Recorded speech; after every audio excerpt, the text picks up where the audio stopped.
This castle and its surroundings soon reveal the mysterious secret of a long-lost train full of Nazi treasure. Even decades after World War II ended, some of Nazi Germany's darkest secrets are still being discovered. Finally, the race is on tonight to solve a mystery dating back to World War II and collect the riches that may come along with it.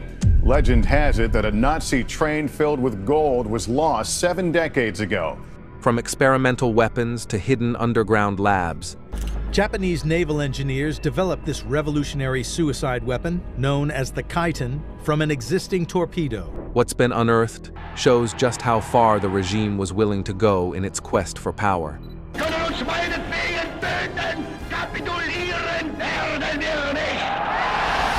These aren't just forgotten scraps of history. They're chilling reminders of a nightmare that nearly consumed the world. Join us as we dig up the things they never wanted anyone to find. Hitler. Who was the man behind the monster? Number 18. Wolf's Lair Underground Maze. Beneath the thick, silent canopy of Poland's Masurian woods lies a crumbling stronghold, once the strategic heart of a brutal regime, now a chilling monument to obsession and fear. This was the Wolf's Lair, Wolfschanze in German, a massive wartime headquarters made up of more than 200 buildings. The foundations go really deep. There are chambers and rooms underneath, Including bunkers, barracks, and shelters, spread across roughly 6.5 square kilometers. This is his actual bunker. It's just so monumentally huge, gigantic. Built between 1940 and 1941, it became Adolf Hitler's main base on the Eastern Front during the war. The entire site was a fortress. Adolf Hitler's first military headquarters on the Eastern Front, where he directed events from a huge complex of camouflaged bunkers. Protected by 3 layers of security zones, swarming with landmines and ringed with anti-aircraft guns. The bunkers, hidden under camouflage netting and trees, were no ordinary shelters. These were reinforced with steel and concrete, with walls nearly 2 meters thick. Even with all the secrecy, one of the war's most infamous events happened here. Colonel Klaus von Stauffenberg's failed attempt to assassinate Hitler with a briefcase bomb on July 20th, 1944. By early 1945, with Soviet troops approaching fast, the Germans tried to destroy everything using tons of explosives. Still, much of the lair withstood the blast. On January 27th, the Red Army took what remained. Then came a new twist. In 2024, deep beneath Hermann Göring's villa on the site, archaeologists uncovered 5 human skeletons, 3 adults, 1 teenager, and 1 baby. All were missing their hands and feet, buried without clothes or belongings. Fossils linked to ancient rituals were found nearby, raising eerie questions about what really happened in those tunnels. Hitler's other vengeance weapon, the V2 rocket, is already under development, so there are thousands of engineers and scientists already working here under the strictest secrecy. Number 17. The Reese Complex. A narrow rail line cuts into the forest, stops at a bricked-up wall, and disappears into silence. No signs, no records, just an old tunnel sealed tight, and no one really knows what's on the other side. That's Project Reese. A black ops site so top secret that today its true purpose is a mystery. Launched in 1943 deep in the Owl Mountains of what's now southwestern Poland, it was one of Nazi Germany's most secretive and bizarre construction efforts. The name means giant, and it lived up to that. Exploring one of the largest structures ever built by the SS and known as Project Giant. 7 massive underground complexes were planned: Osowka, Włodarz, Rzeczka, and 4 more, meant to be linked by a network of hidden tunnels, roads, and railways. To build it, they forced at least 13,000 prisoners, mostly from concentration camps like Gross Rosen and Auschwitz, to dig and blast through solid rock. Many didn't survive. The work was brutal, non-stop, and surrounded by total secrecy. Organization Todt oversaw it all, pushing construction even as Germany was falling apart. And yet, no one knows for sure what it was for. Some believe it was a last-ditch command center for Hitler and top SS officials. Others think it was built to house secret weapons factories or to protect critical infrastructure from Allied bombings. weapons factories, and a headquarters for Hitler, Himmler, and the SS. But by the time the project was abandoned in early 1945, only around 9 kilometers of tunnels had been finished. Less than 1/5 was ever reinforced with concrete. Today, a few parts are open to the public, but many sections are still off-limits, sealed, flooded, or completely unexplored. Whatever the Nazis were trying to hide in Riese, they never got to finish, and they never explained why. Number 16. The V-weapon site at Peenemünde. On a windswept stretch of Germany's Baltic coast, the Peenemünde Army Research Center was once the heart of something terrifying. Not a battlefield, a test site for rockets designed to kill without warning. With the Nazis having consolidated their grip on power, Germany embarked on a course of military rearmament. Here, under Werner von Braun's leadership, Nazi engineers developed the V-1 flying bomb and the V-2 rocket, what Hitler called vengeance weapons. The V-1 was a slow, pulse-jet drone that buzzed like a chainsaw overhead. You could hear it coming. The V-2? You couldn't. It flew faster than sound. It hit before you even knew it was launched. Over 18,000 people died from V-weapon strikes. Most were civilians. But Peenemünde's role didn't end there. In August 1943, the Royal Air Force launched Operation Hydra. 596 bombers flattened key parts of the site. They killed top engineer Walter Thiel, but also over 600 forced laborers. Children were among the dead. Production moved underground to Mittelwerk. There, prisoners from Dora Mittelbau camp were forced to build the same rockets that had killed their families. Over 20,000 of them died doing it. After the war, von Braun and his team were taken to the U.S. under Operation Paperclip. The same man who built Hitler's missiles helped put Apollo on the moon. Today, concrete shells remain at Peenemünde. Number 15. Karl Klauberg's sterilization experiments. Block 10 in Auschwitz wasn't a clinic. It was a torture chamber dressed in white. Inside, Karl Klauberg, once a respected gynecologist, carried out some of the most vile experiments of the entire war. His patients? Jewish and Romani women. His mission? To find the fastest, cheapest way to sterilize them on behalf of the Nazi state. He didn't use anesthesia. He didn't ask for consent. He injected chemical agents directly into women's uteruses, causing unbearable pain, massive infections, and, often, death. Around 700 women were used in these procedures. Not volunteers, victims. The truth came out after the war, during the Nuremberg doctors' trial. Testimonies from survivors and paperwork from Auschwitz confirmed everything. Klauberg was captured by the Soviets, sentenced to 25 years, and released after just 10. He went back to Germany, tried to resume his career, and was rearrested when people found out who he really was. He died in custody in 1957 before he could stand trial.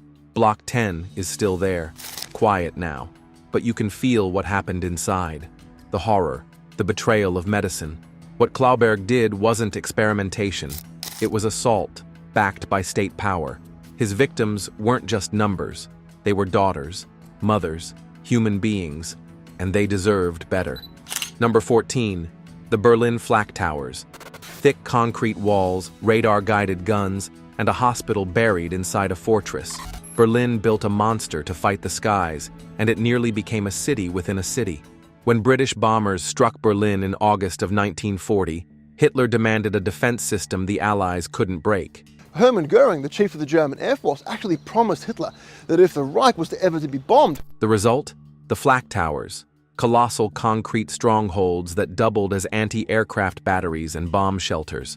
The first one, known as the Zoo Tower, went up near the Berlin Zoo and was completed in just 6 months. Its walls were thicker than 11 feet, thicker than most Cold War bunkers, and it was designed to survive direct hits. Each Flak Tower complex had 2 structures, a G Tower, packed with guns, and an L Tower, used for radar and fire control. The main cannons were no joke, 128mm Flak 40 guns that could fire shells more than 14 kilometers into the air. That's high enough to reach a modern passenger jet. But these towers weren't just weapons platforms, The zoo tower alone sheltered up to 10,000 civilians during air raids. It even had a working hospital with 85 beds, all tucked inside layers of concrete.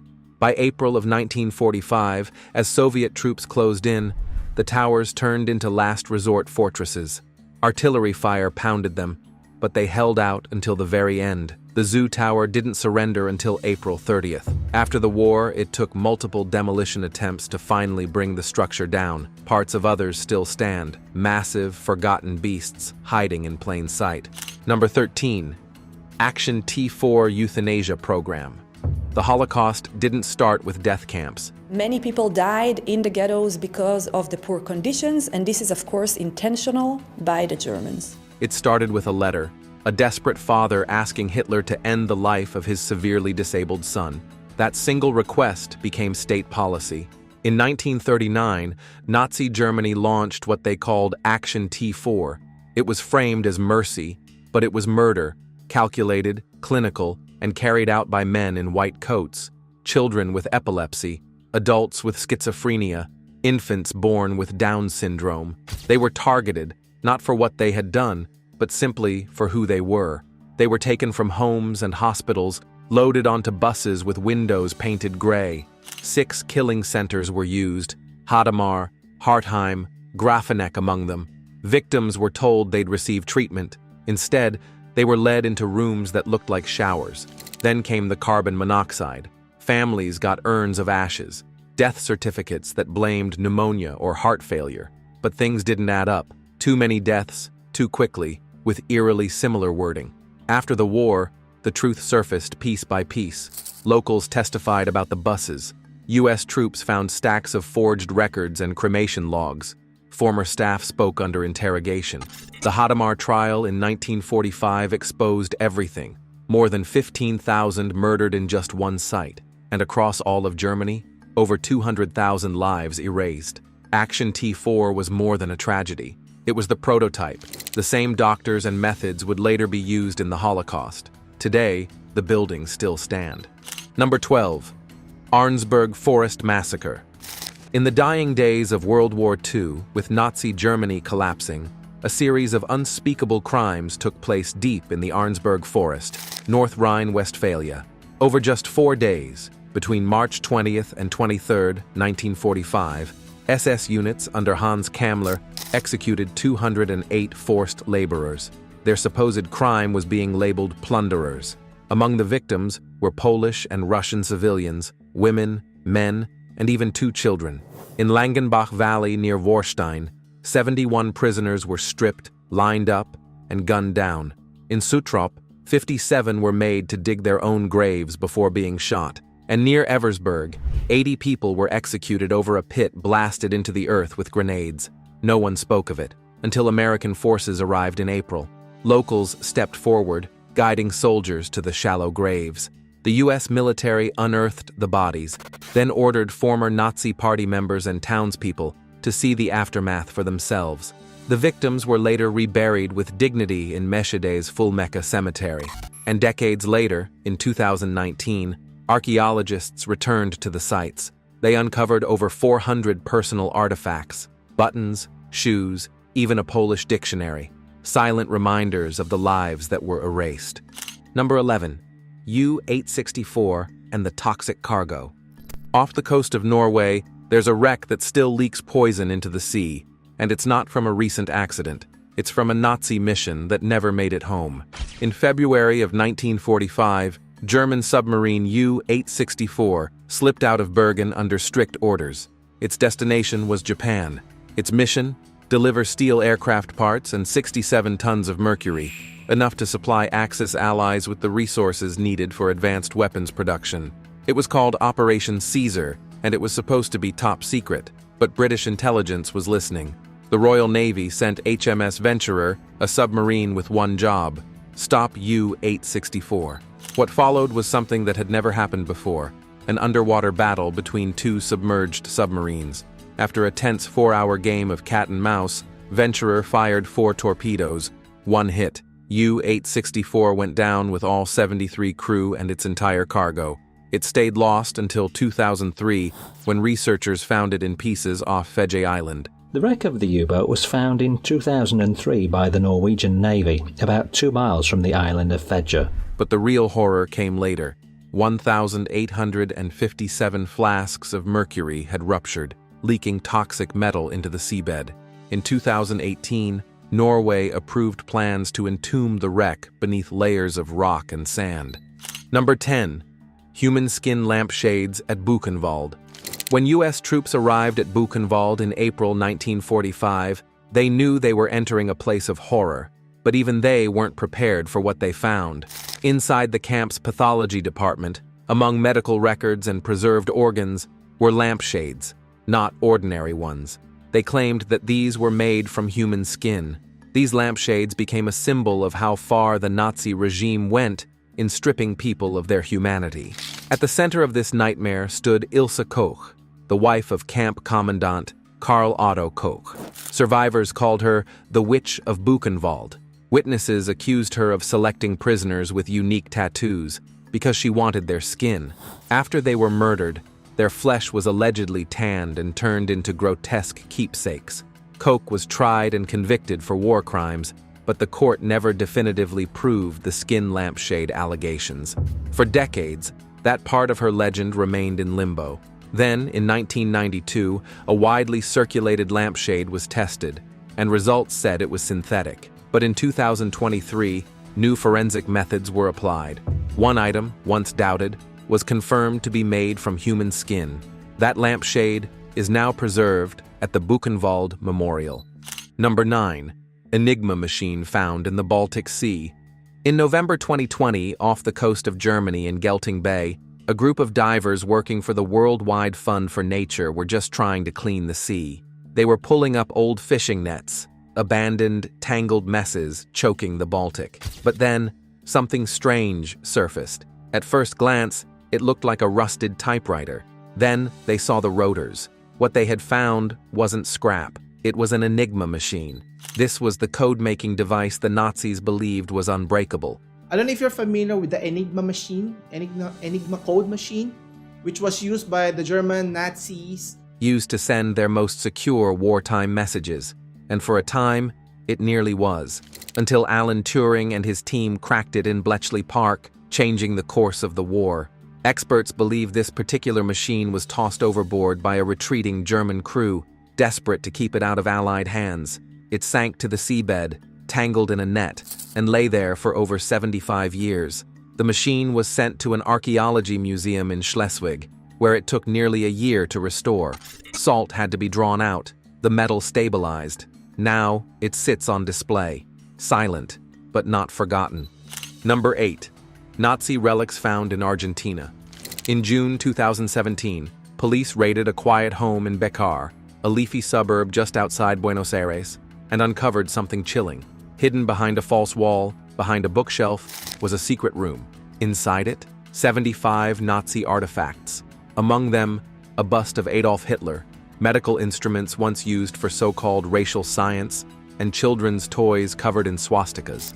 Investigators believe these items may have belonged to high-ranking Nazis who escaped to Argentina after the war. Police in Buenos Aires, Argentina have uncovered a treasure trove of Nazi artifacts. That suspicion has weight. Adolf Eichmann, one of the Holocaust's architects, was captured in Buenos Aires in 1960. Josef Mengele, the infamous doctor from Auschwitz, also disappeared into South America. These weren't just relics. They were leftovers from men who outran justice. Then came another bombshell. In May 2025, Argentina's Supreme Court revealed it had found 83 boxes in its basement. Customs had intercepted them back in 1941, but they were never opened. When they finally were, officials discovered Nazi propaganda, photographs, and thousands of handwritten notebooks tied to the Nazi Party. These discoveries force Argentina to reckon with an uncomfortable truth. The country became a post-war refuge for some of history's worst criminals. Number 7. Hidden art. They didn't fire a single shot, but a handful of salt miners in the Austrian Alps may have saved the soul of European art. Inside the Alto Se salt mine, the Nazis hid a staggering number of looted treasures. Over 6,500 paintings, 137 sculptures, and countless crates of stolen artifacts. We're talking about works by Michelangelo, Vermeer, and Jan van Eyck. Hitler planned to showcase them in a massive museum in Linz, a personal dream project he called the Führer Museum. But as the war turned against them, Nazi officials panicked. In April of 1945, August Eigruber, the Gauleiter of Upper Danube, ordered everything inside to be blown to pieces. 8 massive bombs, 500 kilograms each, were brought in to level the mine. That's when the locals stepped in. The miners, ordinary men who had worked those tunnels for years, quietly defused the bombs.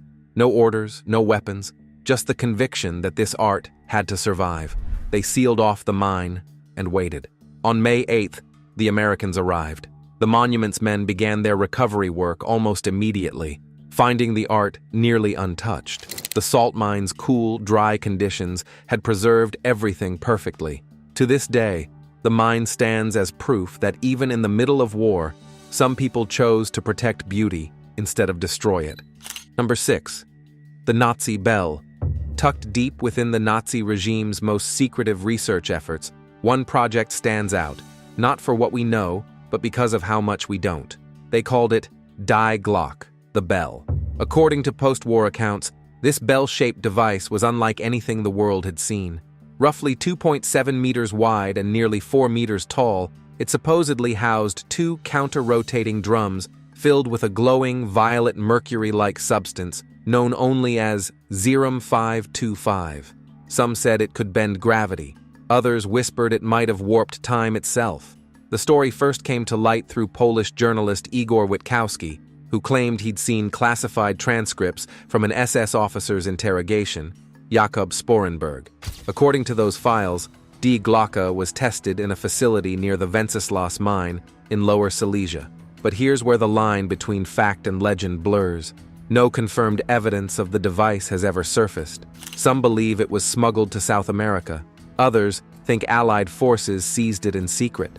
And in Poland, a strange concrete structure known as the Henge is often linked to the project, though its true purpose remains a mystery. Number 5. Haigerloch Reactor Cave. Tucked beneath a church clinging to a cliff in southern Germany, there's a cave that once held the blueprint for a nightmare. In the final months of the war, as Allied forces closed in, German scientists were working in secret in the small town of Haigerloch. Deep inside a stone cellar, hidden beneath the town's castle church, they built what they called the B8 reactor, an experimental setup meant to unlock nuclear energy. It held 664 uranium cubes, each weighing about 2.4 kilograms, all suspended in heavy water inside a magnesium container, surrounded by a graphite reflector. It wasn't just ambitious, it was dangerously close to history-changing. In February of 1945, they moved 1.5 tons of uranium, 1.5 tons of heavy water, and 10 tons of graphite from Stadtilm to Haigerloch. The uranium came from the Sudetenland, and the heavy water had been produced in Norway, at the Norsk hydro plant that Allied commandos had famously tried to sabotage.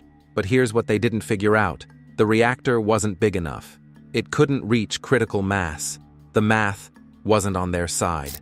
On April 23, 1945, the U.S. ALSO's mission discovered the facility. The reactor was still there, but the uranium had been buried in a nearby field, and the heavy water was hidden in the basement of an old mill.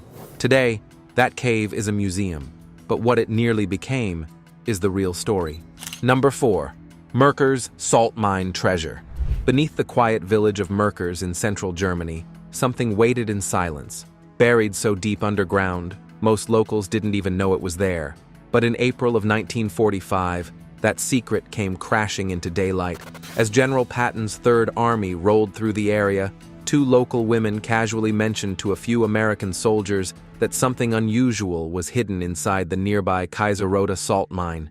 So, U.S. forces went in to check. What they found, 2,100 feet below the surface, was staggering. Inside one of the vast chambers were over 8,000 gold bars, 55 crates of bullion, more than 3,300 bags of gold coins. Alongside them, 63 bags of silver, a bag of platinum bars, and 8 bags filled with gold rings and dental fillings, some yanked straight from Holocaust victims. The walls were lined with money, 3,682 bags of German marks, 80 more bags of foreign currencies from all across Europe. But it wasn't just money. Priceless art had been hidden here too, like Edouard Manet's In the Conservatory, looted from a European museum. The monument's men soon arrived to secure and document everything.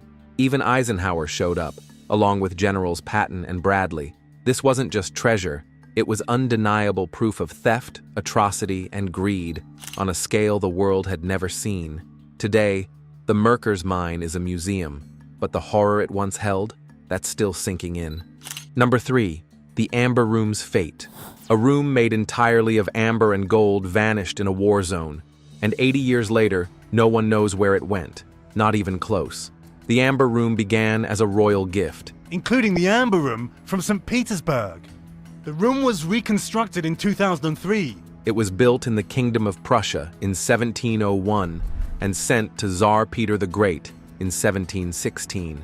When it was finally installed in the Catherine Palace near St. Petersburg, it dazzled everyone who saw it. Over 6 tons of amber panels, gilded carvings, and mirrors. A Baroque masterpiece so breathtaking, it earned the nickname the 8th Wonder of the World. Then came the Nazis. In 1941, German troops invaded the Soviet Union. Within days, they reached the palace, dismantled the Amber Room in under 36 hours, and shipped it to Königsberg Castle in East Prussia. For a while, it was put on display. Then, in 1945, as the Allies closed in, it vanished. Some say it was destroyed in a bombing. Others claim it was hidden in underground bunkers or loaded onto a ship that sank in the Baltic Sea. But in 1997, a Florentine mosaic panel from the room turned up in Germany. That small piece reignited the mystery and suggested the room might not have been destroyed after all. To this day, no one has found the original. The Russian government rebuilt a replica in 2003, but the real Amber Room, still missing, still silent, still one of the greatest unsolved thefts in history. Number 2. Secret Arctic Base, Schatzgräber. In the icy isolation of Alexandra Land, far above the Arctic Circle, a Nazi outpost lay forgotten for more than 70 years, buried beneath snow, silence, and secrecy. Its code name was Schatzgräber, meaning treasure hunter, and it was built in 1943 on direct orders from Hitler. Officially, it was a weather station. But even now, its true purpose remains murky. Rumors of secret missions, hidden cargo, and coded transmissions swirled for decades. Most dismissed it as a myth until 2016. That year, Russian scientists from the Russian Arctic National Park made a startling discovery. Scattered across the site were more than 500 well-preserved relics, bullets, swastika-marked documents, weather equipment, and fragments of daily life frozen in time. But the story grows stranger.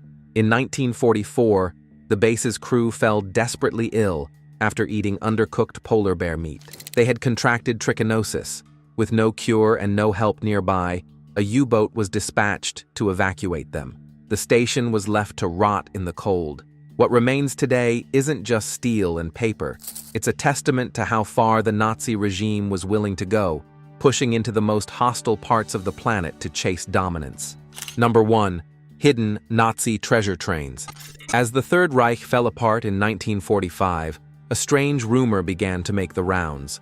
Somewhere near Wałbrzych, Poland, an armored Nazi train loaded with gold, stolen art, and priceless valuables had vanished. For days, fortune hunters have descended on this railroad track in Wałbrzych, western Poland. Sealed in a tunnel to keep it from the Soviets. For decades, the story lived on in books, bars, and local legend, but no one could prove it was real. Then, in 2015, that changed. 2 men, Piotr Koper and Andreas Richter, claimed they had found it. Using ground-penetrating radar, they spotted what looked like a 100-meter-long object buried near the Wrocław-Wałbrzych railway line. Poland's deputy culture minister at the time, Piotr Żuchowski, publicly declared he was 99% certain the train existed based on the scans. What followed was chaos. The media descended on the region. Locals dreamed of gold. Excavation teams got to work. And then, nothing. No tunnel, no train. Just geological anomalies that looked like man-made structures but weren't. Still, the Nazi gold train hasn't faded from memory. It's no longer just about treasure. It's about the shadows left behind by a regime that tried to erase its crimes, and the people still willing to go digging through history to find the truth. Thanks for watching. See you in our next video.